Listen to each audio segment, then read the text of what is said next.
But we begin tonight with new details about a hit and run through a giant crowd in Greensboro. Good evening. I'm Sydney Moore. And I'm Chad Silber. ALE says it's investigating a gas station on Eugene Street. 9 people now face charges, including the owner and manager of the neighborhood store.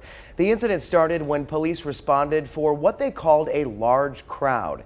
They later learned someone drove through that crowd, hitting 15 people. None of them have life-threatening injuries. GPD got the state involved. ALE agents say they found weapons and drugs at the store. The owner and manager are accused of allowing illegal activity on their property. 7 other people face misdemeanor charges for performing unlicensed security.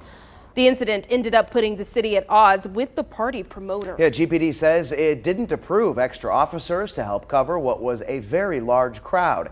It called the event poorly planned and unsafe. WFMY News 2's Nixon Norman spoke with the promoter and city leaders about ways to keep people safe.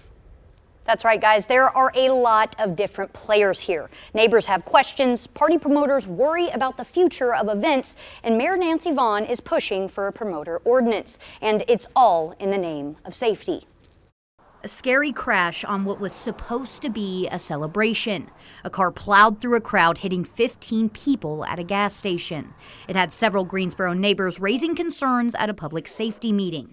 A North Carolina A&T student says they struggle with gatherings because oftentimes they're shut down early, forcing students to look elsewhere. It does become frustrating, so then we begin to scatter and try to find other locations to host these events. In this situation, there was a promoter in charge of the event that eventually migrated to the gas station. It has some city leaders pushing for a promoter ordinance, one that could require promoters to have a license and insurance. They come up with an event, they get a take at the door, maybe part of the bar tab, and then they're off to wherever they're from.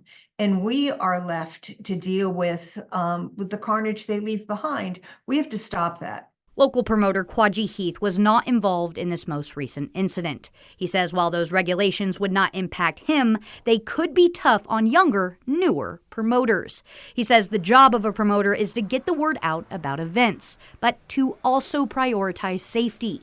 He says sometimes the excitement surrounding an event can cloud judgment when it comes to safety measures. We're in this business to make money, at the same time provide a good event, right? But a lot of times people think numbers. Security costs a lot of money. So I think a lot of people look at it like that and they try to stay low on the promoter end, but they should have a specific number of security men to entertain the crowd that they're bringing to the venue. An ongoing effort to keep people safe at events. In Greensboro, Nixon Norman, WFMY News 2.